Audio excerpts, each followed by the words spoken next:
to invite a friend, uh, I would say even a teacher, an amazing person that continues to shine. Michelle Fernandez, welcome to the show. Thank you for being here. Well, thank you so much for having me, Eric. It's such a pleasure to be here with you to have this conversation. Thank you so much for inviting me over. It's my pleasure. I'm really excited to for more people, even more people, to get to know the power of you, your story, and what you're up to. But before we go into the depth, I just want to really briefly, share some of the things that you've been up to for anybody that doesn't or hasn't met you or doesn't know you yet. So, for those of you that don't know, Michelle, she's spent over 20 years experience in entrepreneurship, in business consulting, quality, productivity, international student education and institutional and programmatic accreditation. She's created a life-changing opportunities for entrepreneurs and students from all over the world. And we actually were just on one of her book clubs. I had the pleasure of joining, and her whole staff was there. Like everybody's excited. Everyone's talking about the impact that she's had on their life. Some people have been working with her for 20 years, 11 years, 5 years, and everyone is saying the same thing. So she clearly has this passion and devotion to see people succeed. And it's very evident in the nature and the way that she shows up and the people that show up alongside her. And as a result, she's built profitable businesses. She works to really expand and build companies and communities to cultivate these meaningful connections. And on the nonprofit side, really focusing her work on building and running schools, which obviously this is what she does within Approach. I mean, it's not obvious. For me, it's obvious. And for you, it might not be, but Approach USA. But also on the orphanage side in shelters in Angola, Brazil, Congo, educating and caring for hundreds of children who may be victims of different things like war, poverty, and violence. So I'm very grateful to welcome you, Michelle. You continue to inspire, empower people, including myself. And I'm just very grateful to welcome you. Thank you again for being here and taking the time and all the work that you continue to do. Oh, thank you so much, Eric. Such a beautiful introduction. It's been such a pleasure to get to know you better, to talk to you about all the things that we both do in the space of working with people. And I'm thrilled to be here. Yeah. It's nice to see and thank you. It's nice to see your devotion and commitment over the past 2 decades. And obviously we haven't known each other for the 2 decades. However, your purity and the way that you continue to show up in the communities that you serve, in the space that you're in, and the way that you facilitate and host people, it's very prevalent from my perspective, in a way that a community or family or like a real devotion to nurturing the essence of a safe and secure feeling. And whenever I start these episodes, or I've been blessed to learn how to evolve these episodes or this podcast over the last 5 years. I always get curious, and the common theme is, what is our experience and how it contributes to our why? And so I'm curious, to get us started off, is to really get this definition of what has been this experience for you of to why to contribute so much of this devoted effort and essence to the people and really focusing on them rather than really making it about yourself. And I see this, it's a common theme and a pattern in the way that you behave. It's who you are, it's who you're being. It's not a facade. It's amazing. And I just love to get, for anybody that's listening for the first time, for them to understand what has been these experiences in you that have given you to this why, to this knowing, to this devotion. If you can take us back, how far you feel like going, Okay. So I like first and foremost, I'm Brazilian by birth and American by heart. I moved from Brazil to this. I'm first generation Brazilian. My father is Moroccan. My mother is Carioca, Brazilian. And I was raised in Brazil as first generation, speaking French at home and learning Portuguese at school. So I guess I was raised from the beginning knowing that people are everything in building anything, and knowing that everywhere you go, there's always the possibility of building an extended family, your chosen family. So when I came to the States, I came here, I was 24 years old, and I came to learn English. I didn't come here to build a business or do anything. Opportunities presented themselves and things happened, and I ended up building a business here. But at first, I came to learn English. So I always thought that, an opportunity is just that horse that runs through you and you have a chance to jump on it or not. But it has to be with a good intent. And that good intent needs to be something bigger than yourself.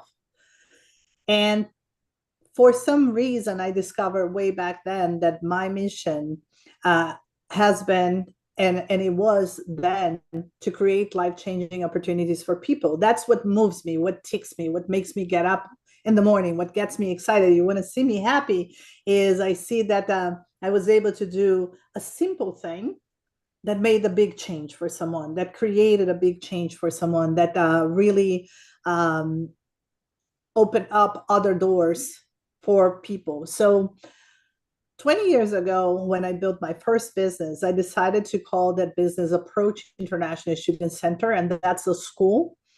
And the reason I decided to call it Approach was because I was literally approaching people to explain to them, approaching immigrants to explain to them how important it is to learn English if you want to live in the US.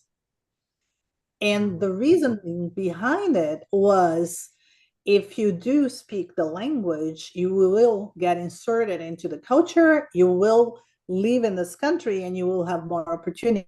So it's been always everything about creating those life-changing opportunities. And that fascinates me, like I think people are everything.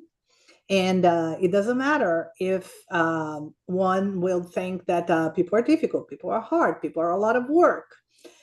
People steal everything, anything that you build with people. And that's why my passion for community and people and life-changing opportunities is so deep. Tell me about this yearning, or this, what have you discovered by discovering more of people? What have you discovered by working with more people and getting curious about them and their depth, and how they can serve alongside you in this more meaningful mission than yourself? Because, the good intent, I believe, is inherently within us all. And so I'm curious to know, the more you've gotten curious about others Mhm. and their strengths, uh, were you able to then move the needle so much forward as a team, as a community, as a family, as an organization? Well, every human being has an amazing side and has a dark side. And it is our choice to pull that amazing side or that dark side over, right? So with the people that we have relationships with, it is really our choice to get to listen to that person, get to know that person, and get to develop the brilliant side, the superpower of each person, and get to bring that to flourish as opposed to bring the dark side. So we all have the dark side. That's undeniable. And that doesn't mean that anybody has the intention to act on a dark side.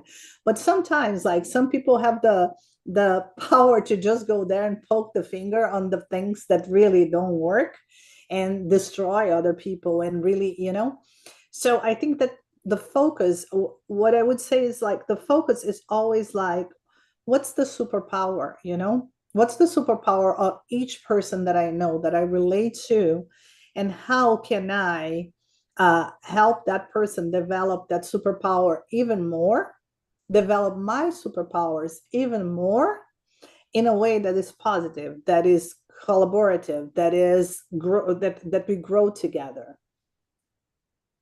Does that make sense?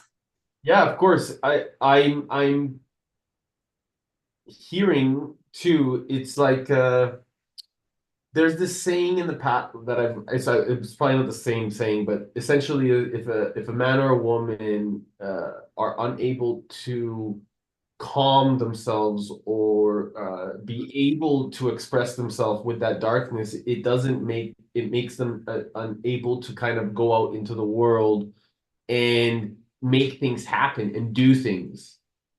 And of course, this is not the exact quote, but what the essence of that means is, like, for me, is being able to navigate the dark and the light side of us to really get things going forward. Because from my hallucination and my perspective is that if we're constantly sitting in one of them and we're not able to find that inner balance, let's say, then and navigate with that, then we're unable to actually be part of the reality that we're existing. And so what I mean by this is essentially we get to move the needle by using the power of our egoic paradigm to get things to happen and do, versus the need to just hope and kind of hope it to come, or should all over ourselves, kind of like Tony would say. One You hundred know? percent, 100%. And if you think about it, that's what happens with all the people around us as well. We can choose every day to really bring the best of the people around us.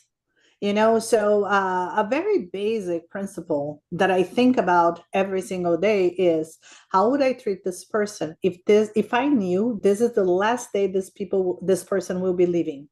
If this person is dying tonight, how would I treat this person? You know, and when you come from that principle, you really are able to really tap into the light side of people. Tap into the superpower of people. And that is what I would say that builds all the superpowers together, at work, on teams, at home, on relationships. It's really exploring the side that people shine. You know, help them work through the dark sides if need be, but explore and be playful and creative and really empowering of that light side, because everybody has that beautiful superpower side. You speak of the golden rule. Napoleon Hill talks about it. A lot of people have talked about it in the past. A lot of different prophets, but like how to treat another person the way you'd like to essentially be treated, right? Yeah. And I find that this is such an inherent duty of ours as we continue to lead into a new paradigm or a different way of business. What have you seen in terms of kind of the because I'm certain you come across a lot of different paradigms of business relationships and the way that you've built Yeah. the entrepreneurial journey. So, what are some of the challenges that you face when you are, dealing with a different perspective on, or an old paradigm of thinking where it's very much about, me, I, versus we as a collective on a team. And how do you face that type of adversity? Uh, I would say that nowadays, like, a lot of people are talking about how hard it is to lead teams, how hard it is to lead people, how hard it is to deal with certain generations, how self-centered people became. And I highly disagree to all of that. I think that people will only focus on themselves when they don't have a bigger purpose that is collective to everyone to be together. you know. Of course, we all have our own interests. We all have our own wheel of life. We have our families. We have the things we want, the things we need. We all know that. But we can all very easily give it up for something bigger, if that makes sense to us. So, what I'm noticing, like in terms of hiring people and market in general, is that post pandemic, like the 20 to 30s, 35-year olds, they kind of learned that if they sell their time, somebody else will be rich and they won't. So everybody wants to be an entrepreneur, but not everybody is meant to become an entrepreneur. Not everybody, that's not everybody's superpower. So there's a lot of conflict in terms of do I want to work for someone? Am I ever going to be happy working for somebody else? Or do I want to build my own business because, or else I'm going to be just building something for someone else? And the key there is really the purpose, is the mission of the company, is finding the people that align with your mission. Because even if they want to build something, you can make that possible for them while they're building something with you. So what I discovered is that many of my employees, they wanted to build something and they decided that it's better to build with me than build alone. And it's the power of community, but again is the power of a bigger purpose. The me only happens when the company is also me, all about my profit. When the company is about a bigger purpose and it's about something that everybody's engaged in, everybody believes, and everybody shares the profits of that, everybody is compensated, because I truly believe that compensation comes from the recognition of people, comes from the hugs, the thank yous, the being sincere and honest when things are not going well, sitting that person down and saying, this is what's happening. This is what you're supposed to do. That's your job. Do your job. That's what you get paid for. But at the same token, when they do well, you are giving them the hugs, the thank yous, the accolades, and the money, the bonuses. It's not only translated into recognizing people in front of other people. It's not about the ego anymore. It's much more about people feeling that I am at a place where I am a part of this place. I am important here. I am contributing here, and I'm building something for myself and others for the future. And in this generation, more specifically, all the people that I'm hiring now, they really strive for building something bigger than themselves. So I don't see as much the self-centeredness unless they are in a place that is all about just the money. If the company is just about the money, it's just about the profit, then the company will have people that are me. That has been my experience, especially post-pandemic. I'm fascinated by the ideas, the collaborations, the contributions, and how people like how we experience such a shift in values. I feel like before the pandemic, we had like a lot of companies overworking, and a lot of people talk about work-life balance these days, and that doesn't exist. What exists is really work-life integration. Love what you do, have a bigger purpose, and that's never going to feel like work, you know? And not necessarily you need to be there from 9 to 5 and then shut off everything, because it doesn't feel like work. It's a bigger purpose. That's part, it's integrated to your life, and it doesn't sacrifice your family. It doesn't sacrifice your hobbies and the things that you like to do. So that's the world we are living in. And I think it's beautiful because much more people will build legacies and build a better world for the future thinking this way. So I'm fascinated by it. I love it. You phrase that and that combination. I call it conscious integration of creating business nirvana, because we can really emphasize that with our entrepreneurship journey, with what we love to do passionately, and it becomes the meaning to what we exist and how we choose to anchor our consciousness into the physical space. through people, energy, capital, property, things that are meaningful to us all.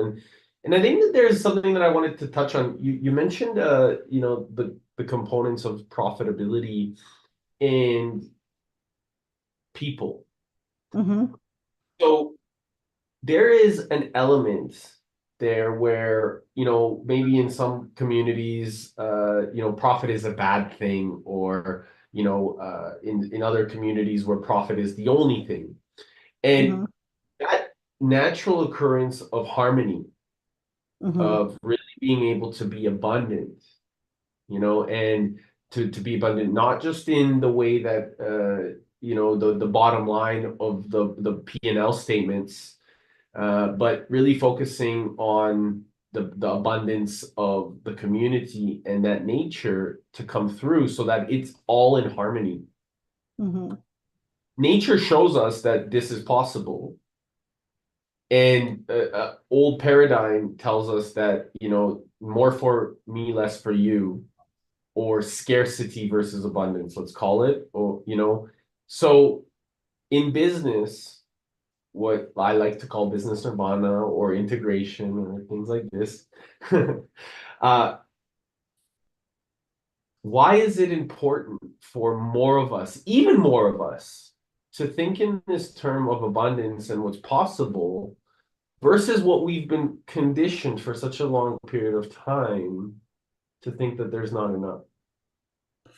Well, I would say first and foremost, enterprises exist for two reasons. One, to solve a problem. Two, to be profitable. So if it is very clear to everyone involved that we all have the responsibility of growing the enterprise, growing the company, because that also provides opportunities for people to grow. And if something is not growing, is dying. Once that's clear for everybody, then it's all about the people after that. And a very simple example that we do on our onboarding is like your responsibility to deliver on your goals and to deliver on your responsibilities on time is the same responsibility we have to run the payroll and deposit the money on your account. Do your job. Once we're clear with do your job, let's have fun. Let's have fun, you know? Because from that point on, we all know that each person in an organization is like a piece on a chessboard, and you have the horse and you have the king and you have the queen. Each person is a piece on a chessboard. So if the horse is not moving on the direction the horse needs to move, that's going to hold the king, hold the queen, and hold other pieces from moving. That's going to kill more pieces in the process. So the most important, and that's what I also think that is so fascinating when we hire people to really look at the superpowers. Because when you're hiring someone, you can have like as robust interview process as you want to have. You can look at the resume, you're going to do your interviews, you're going to do disc assessments, you're going to do human design, you're going to do all those different pieces, but you're only going to see who that person really is as far as superpower and ability to execute and deliver when you place that person on the position and you give the proper onboarding and training.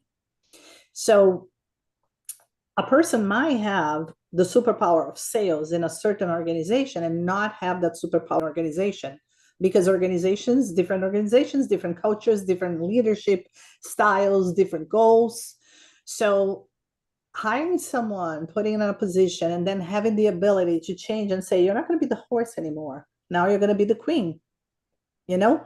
And having the ability to identify that superpower and move that piece around is what really builds teams that are cohesive and are really committed to the result. And then at the end of the day, payroll day arrives and everybody did their jobs and we all get paid. So I don't think that you really need to be thinking about the money as much. The money is a goal and is abundant and equals growth, period. Companies need to be profitable. That's non-negotiable. Beyond that, it's the people, you know? And it's really the responsibility of the leader to hire the right people, take care of the people, look at where you're placing the people, how you're preparing the people, how much they know on the positions you hire them to execute so that they can be successful, and to move them around if they're not successful, and to let go of some people that were not the proper hires for the positions. Not everybody's going to fit in, but the ones that do will stick to it and we'll have a lot of fun. And you've had that type of, culture where you've been able to move people around. One Yeah, of your HR ladies actually was like, I was in every position position. before, Yeah. and then it's so cool to listen to that. And of course, that would be amazing at HR because she's experienced everything else, right? She knows. So it's She knows. fascinating because you're so calculated in the way and you're paying attention. And I think a lot of leaders in the past, at least maybe from my hallucination, and even maybe from my own experience, we think that sometimes there's a need to tell people rather than listen to people, and I found that over my journey, listening is actually what the real leader does. It's not about what you say, it's about what you're listening to. So it's a One. refinement. Yeah, Mhm. it's a refinement that I've discovered. And also, it's amazing to observe how you've been able to navigate that. Has that happened from trial and error, Michelle, or has that been something that you're like, I'm going to choose to do this, and as you took action, you learned how to. A little bit of both, I would say. I did lose a couple of excellent people because I didn't pay attention to them. And then Mm, I took a step back and I said, why am I losing? Why did I lose this person? You know, and then I realized that people do have a life cycle. Their personal lives are coherent with their growth in the company, and depending on where they are in their life and what's happening, some positions are more suitable or not for them. So, for example, if I hire a 24-year-old, and in terms of my business, for example, this kid starts like doing activities for the students and going around Boston, going out at parties at night and setting up all those things. And then this person starts dating. Now they don't want to go out anymore. That's not fun anymore. They've been to all places anymore. They don't drink. They don't play games. They don't want to do that. So you always have to pay attention to where the person is on their personal life versus how that relates if you want to encounter that integration, that work life integration, because you cannot give a position to someone that is married and pregnant to be going out on the city to play bowling every Friday night with a group of 24-year-old students that are single. mm. That doesn't match. So I look at many aspects of my employees, what's important to them at that moment on their lives, and how that relates to the position they have, because your ability to add value to anything you do is related to where you are, what you value personally at that time in your life, and that changes. For example, if I have an employee, a woman that is started with me at 25, and at 31 she has kids. When she has kids, she wants to continue growing, she wants to continue adding all the value, and she's going to start thinking like, am I here, am I there, am I here, am I there? And you can just be in both places if you are in the right position. So there are little things that I have done. Like one of the things is I implemented a program that it's very dear to my heart because it's the way I raise my kids. It's called Babies at Work. And all the women or fathers, like nowadays is both, when they have a newborn, they can bring the newborn to work with them until the newborn starts crawling. They get to feed, to change, to see the first smile. And what we do is, if this person is in a position that is customer service related, like outside talking to students all the time, we move the person to a position that is more kind of inside, so that the person can be with the baby and do the naps and all of that. And it's been wonderful because we have all these babies coming to work, and we get all these parents that know that they don't need to give up anything. You don't need to leave your child that is a 2-month baby at a daycare so you can keep your job, you know? So our little things is observing, acknowledging, and making every special moment on people's life be cherished. And that's what brings that integration, you know? So I was questioned so much when I started with the Babies at Work program. A lot of people said, that's going to decrease productivity. That's going to be disturbing. That's going to be this. That's going to be that. The truth is, it's not. Because first off, those parents are so grateful. They will have days that they come to work and the baby's fussy and is crying all day and they need to get the baby and go out and walk. But people complete their jobs. They go home, put the baby in bed to sleep, and they do what they need to do. And they are actually more productive than people that drop their kids at daycare and then they have to come and get things done and then go back, get the kid at daycare, you know, because they're all worried. So that integration brings a lightness to life where people feel like my life just flows. It just flows. And I'm doing all that I want to do. You know, I'm happy with everything that I do when I'm home, when I'm at work, and it just flows, you know.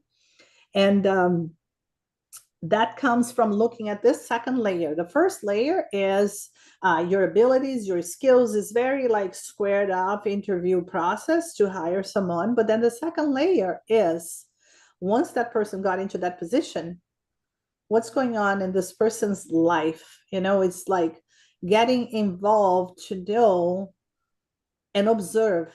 You don't need to be intrusive. You don't need to be asking all those questions, but you need to develop a relationship with that person and care enough about the person and the family to be able to integrate that into the company culture for results. And then you get the best results from that.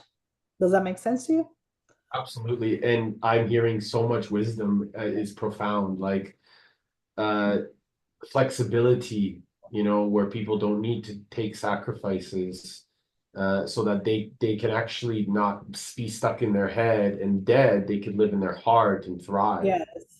Yes. Because you're having that space of compassion, of devotion, of nurturing, where you're treating others the way you would like to be treated. And so this is the essence of a compassionate leader, you know, this is the essence of a true devoted leader that focuses on the benefit of what people are needing and flexible enough to have the responsibility, or even better, the ability to respond to a situation and knowing that you're curating something in benefit of them versus just being stringent into this box that Mhm. most people are stuck in. You realize and recognize that you are curating and creating whichever world you choose to, and you're Mhm. taking absolute responsibility for the space that you are making happen. And for me, this is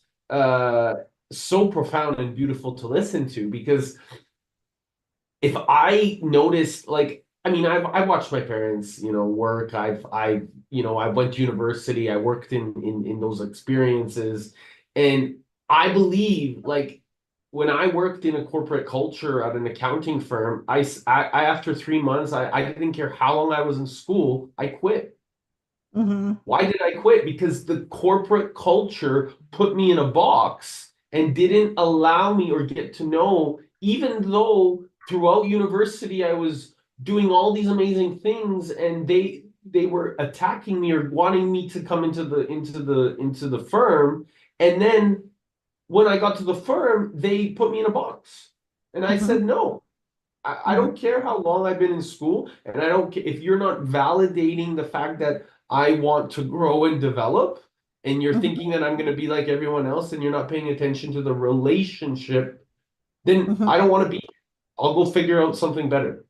And 100%. And if you think about it, like why people quit, right? yeah, Like if every CEO, if every founder, if every manager would ask themselves why people quit. People quit because we're not doing a good job, period. People don't quit because they're going to get $2,000 more in another company. People quit because they don't feel listened to, valued, and they don't feel recognized when they do a good job. Now, do people do a good job all the time? No, because we're all learning, but it is our job to make sure that we have in a position a person that can succeed, that has the skills to succeed. And then we give them the tools, they will fly with it. But when people quit, is really because the company is not listening. So it is the job of the leader to develop the people. It is the job of the leader to pay attention on the people. It is the job of the leader to choose wisely the position for each person in the organization and to know where to move that piece on the chessboard. Because if we don't move that piece at the right time, we're going to lose all the wisdom of that person, or we're going to have like the bad apple. We're going to create a bad apple, someone that is unhappy in the organization that can spread so quickly that unhappiness amongst everybody else. And then suddenly the focus of everybody else is on how unhappy we are as opposed to how much we're going to grow this company together and why we're doing that. So I find it fascinating, because it's all about the people at the end of the day. and this, by the way, by you creating this type of people-centric culture, it spreads into the families, and then those Mhm. families start spreading into the communities, and that community starts to spread into the city or the town, and that town can spread into the state, and the state into like so it's an in it's just like going in on this inner journey within ourselves. It's the same thing except in a more macro environment. So now you're like you're doing the micro and the macro at the same time, Mhm. and people are actually is that domino effect of being the change. You're being the change yourself. You're empowering those people to be the change themselves, giving them the environment to thrive. And this is also the essence of economic prosperity. So Yes. I'd love to bridge that, because if in any environment or in any economy, we are always conditioned in the past, you know, uh, it's like there's this bridge of wanting more, but the prosperity of economics of our human action, and as you know, the economics of or the study of economics is the study of human action and taking action with our time. So what can we as a society learn from this type of culture that you've developed, or what do you think Yeah. as a society can we empower even more people to bridge the paradigm of community development, of economic prosperity, of abundant thinking, of helping people being seen, heard, and understood and appreciated, and creating this harmonious environment where even more people are able to benefit from each other's gifts, each other's space. Yeah, it's so interesting you're talking about this because when I opened the second campus for the second school that I opened up here in Boston, we chose a city called Marlboro. And in Marlboro, like it was like a city with no international students whatsoever, no foreign people whatsoever, good school system, good prices, rental prices, prices to buy houses, and all of that. So within a year, we opened the school there and we moved almost 1,000 people to the city. And Wow. it's a very small city. So that developed all the businesses around. They come to the school to talk to me to say thank you for bringing all those students. Thank you for doing all those activities. So it's a little example, but when you have when you start or open a business with the culture, like my employees moved to the city, and it's only 15 minutes 20 minutes from Boston, from where I live. It's not that far. Nobody needed to move there, but they decided to move to the city. They decided to develop and to serve that community. So the domino effect, like you said, is just like unbelievable, because when you have an employee that decides to move and buy a house in the city where you're opening a new business, that person is there for the long term. And what is that creates that that decision? Why is that a person makes the decision, I'm here to stay and I'm here for the long run? Is feeling that this company will listen to me and will allow me the space to grow and learn from my own mistakes. And I know my responsibilities. And is in it for the long run. Yes, and they moved and they bought houses and they developed the neighborhood, and we have like all those little like stores coming to us and donating. Like when we have the international lunch, for example, that is one of the events that we do for the students. All the restaurants in the area donate food for the international lunch. They show up and say, "No, you have international lunch. We are doing this because your students are such good clients of us." You know, so it's so beautiful to see how that unfolds into developing little communities, but it all comes from people making a commitment, like, I'm here for the long run. If you trust my good intention, I'll put my life into it. And that's something that I actually learned with Sage Robbins. I was once on a relationship event with Tony Robbins, and Sage sat down and she said, just make sure that you are able to trust the good intention of everyone around you, your friends, your family, and your employees. People make mistakes. That doesn't mean they have the bad intention. If someone is someone that you wouldn't trust their good intention, don't have them around you. But if you choose to have them around you, always be forgiven and know that people will make mistakes, and trust their good intention. Because if you come from that place to understand what happened, why it happened, and what are we going to do so it doesn't happen again, that's going to be a loving solution. That is going to be a one-time solution, and that's never going to happen again. But if you come from a place of accusing, judging, and really not trusting, not believing, then you're just going to create this broken relationship from the beginning that is not going to take anybody anywhere. Conscious leadership. Yes, Right? 100%. 100%. And that's again, that's fascinating, because while I'm listening to everybody talk about quiet quitters and how people don't want to do anything and how people are complaining about working 8 hours a day and they spend half an hour to drive in, half an hour to drive off. And I'm hearing people saying that. I'm not experiencing that, and I'm just comparing, what is that you're bringing to the table when people are really acting that way at your organization, at your company? How is that you are really understanding what's important to the people working for you, so that they can feel they're working for themselves instead of working for you? I find it fascinating. I know a lot of people that are getting rid of companies now and thinking about a company of 5 because it's easy to manage people. And I'm thinking of a company of hundreds, because it's so fascinating to move those pieces on the chessboard and really see where people are and develop them. And I think that you're beginning to develop not only the momentum, but like the other day I was even talking with a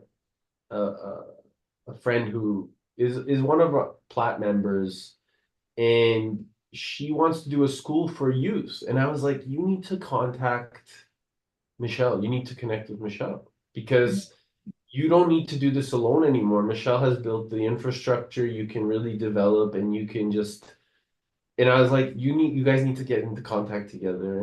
Beautiful.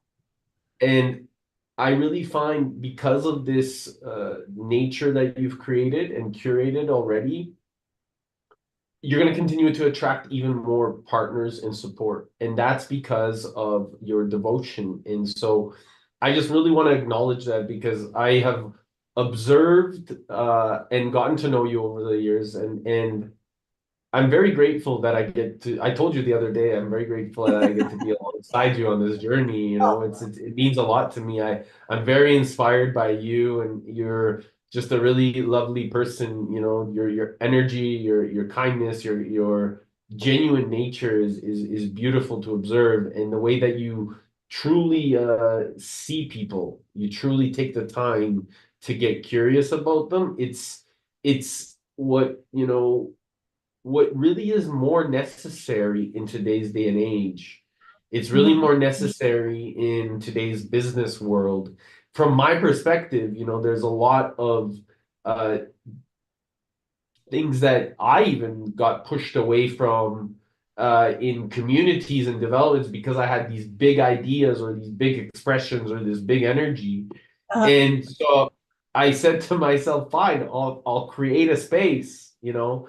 And you've been a huge teacher of mine by watching and spending time with me. So I just want to really thank you from the bottom of my heart for being you and committing. You too. You too. You've been such an inspiration, Eric.